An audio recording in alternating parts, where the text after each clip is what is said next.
मैं आप तमाम दोस्तों का शुक्रिया अदा करता हूँ, जितनी भी बिरादरियों के हमारे मेहरबान मुहिब्बीन और मुखलिसीन यहाँ पर इकट्ठे हैं। यह आप सब की ज़रा नवाजी है कि आपने 5 से 6 घंटे इंतज़ार किया है और फिर जब हम पहुंचे हैं तो इतनी बड़ी तादाद में आप फिर भी मौजूद थे। सामीन मोहतरम, अल्लाह के फजल से, अल्लाह के करम से वो सफर जो 2011 में शुरू किया था, वो सफर अपनी मंजिल के इंतहाई करीब है।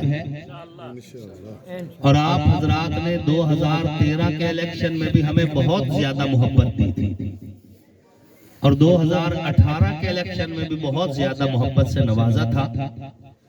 और इस बार मुझे लग यूं रहा है कि आपकी मोहब्बत का सैलाब आ रहा है। मुझे अभी बताया गया है कि जट बिरादरी पहले अपने फैसलों में मुख्तलिफ कैंडिडेट्स को जो है ताउन किया करती थी। इस बार शोरकोट कैंट की तमाम जट बिरादरी ने मुत्तफिका तौर पर हम दोनों भाइयों का फैसला किया है। मैं उनके इस फैसले का खैर मकदम करता हूं।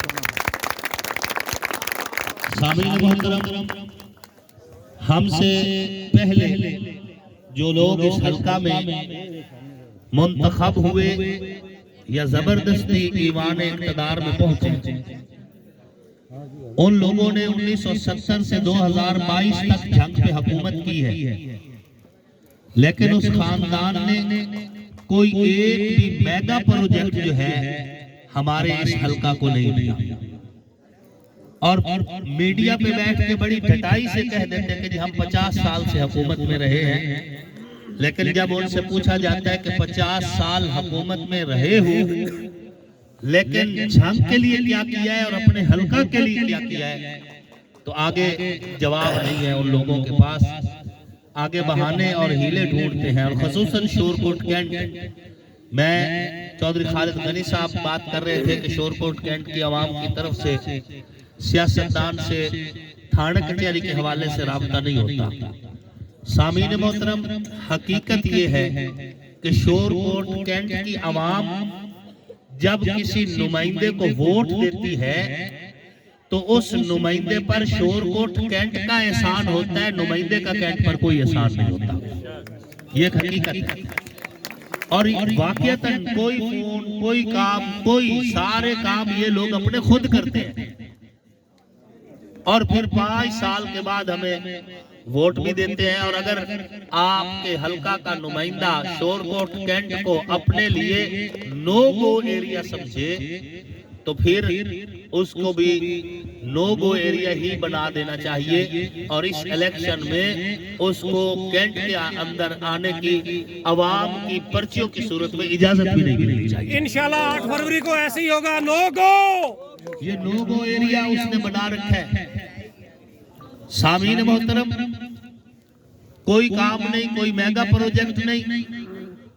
अल्लाह ने अपने फजल से और आपके ताउन से जब हमें मुंतखब करना है तो हम इंशाअल्लाह अपने शोरकोट में यूनिवर्सिटी का कैंपस लेकर आएंगे इंशाअल्लाह, ताकि हमारे बच्चे और हमारी बच्चियां आला तालीम के हुसूल के लिए सरगोदा या फैसलाबाद, लाहौर या मुल्तान और बहावलपुर न जाएं, उनको आला तालीम उनके अपने ही तहसील शोरकोट के अंदर मुहैया हो सके। ये हमारा बहुत बड़ा ख्वाब है। इसी तरह जैसा कि चौधरी खालिद गनी साहब बता रहे थे कि इस शहर के अंदर हम बाकायदा एक हॉस्पिटल लेकर आना चाहते हैं जो गवर्नमेंट की तरफ से हो और जिसका आवाम को बराह रास्त फायदा हो सके और उसमें किसी किस्म की कोई मुदाखलत ना हो। इसके साथ साथ आपके मालिकाना हुकूक के लिए अल्लाह के फजल से अगर कोई मजबूत और तवाना आवाज उठा सकता है तो वो आपका ये फकीर भाई है जो किसी भी फोरम पर किसी भी अंदाज में आंख डालकर आपके हक की बात कर सकता है। वगरना आप भी इस बात से समझते हैं कि जिनसे बात करनी होती है कितनी मुश्किल होती है, लेकिन आपका भाई उनसे भी ये बात करेगा और आपका हक लेकर देगा इंशाअल्लाह। हम चाहते हैं कि आप पाकिस्तान के शहरी हैं तो पाकिस्तान के दीगर हकूक जिस तरह दीगर शहरों को है, शोरकोट कैंट को भी उसी तरह मिलने चाहिए। आपके लिए असेंबली के फोरम पर आवाज उठाएंगे, कैबिनेट में जाकर आवाज उठाएंगे, दीगर जो है रास्ते और वास्ते इख्तियार करेंगे। शोरकोट की आवाम आपका एहसान है, आपने हमें हमेशा मोहब्बतों से नवाजा है। 5 साल गुजरते देर नहीं लगती। असेंबली जाने के बाद अगर हम आपके हल्का में काम ना कर सके तो मेरा वादा है मैं आपसे वोट मांगने नहीं आऊंगा। मैं ढीठ नहीं हूं कि काम भी कुछ नहीं किया। और बड़ी हैरत की बात है, मेरा मद्दे मुकाबिल कैंडिडेट खुद कहता है 50 साल से हम हुकूमत में हैं। जब हम उनसे पूछते हैं कि सड़क क्यों टूटी हुई है तो कहते इमरान खान का फोटो देख लो। तवज्जो है मेरी तरफ। हम पूछते हैं स्कूलों में स्टाफ मुकम्मल नहीं है तो कहते हैं इमरान खान का फोटो देख लो। हम कहते हैं कि हमारे पास खेल के मैदान नहीं है, स्टेडियम नहीं है, कहते हैं जी इमरान खान का फोटो देख लो। और मैं यहाँ पर एक और भी बात का इयादा करना चाहता हूँ, अगर हमारा बस चला तो हम चाहेंगे और ख्वाहिश रखेंगे कि जिस तरह फैसलाबाद में कैंट एरिया में वहां पर एयरपोर्ट की सहूलत दी गई है, हमारे इलाका में भी एयरपोर्ट की सहूलत होनी चाहिए। जब सारी सहूलतें मुहैया है तो ये सहूलत भी हमें मुहैया होनी चाहिए। ये ख्वाहिश है हमारी।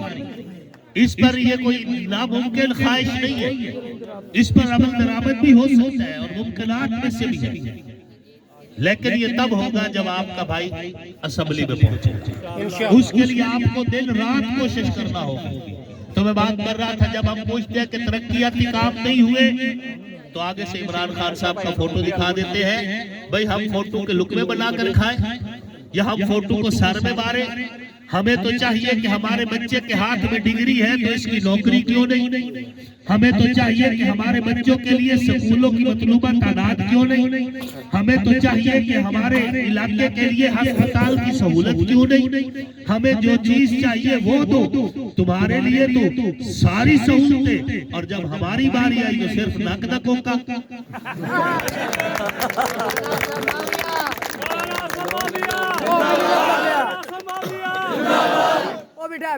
खुद हेलीकॉप्टर की सैरें और हेलीकॉप्टर से सेल्फियां लेकर भेजते हो, खुद मजे करते हो।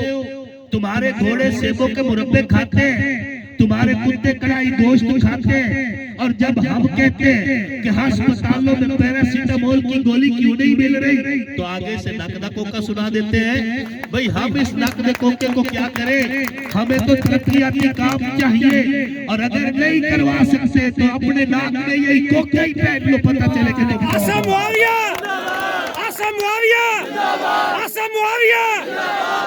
देखो देखो कौन आया, शेर आया। सामीन मोहतरम, आपकी मोहब्बतें हम पर कर्ज है। मैं बहुत ज्यादा लंबी गुफ्तगू नहीं करता, क्योंकि अभी जो है दोस्त सारे आगे से मुझे इशारे भी कर रहे हैं कि वक्त बहुत कम है, तो हम अपनी गुफ्तगू को समेटते हैं। जागते रहिएगा, बेदार रहिएगा। कोई इमरान खान साहब का फोटो दिखाकर तुम्हें लूट न ले, कोई ठगी न कर ले।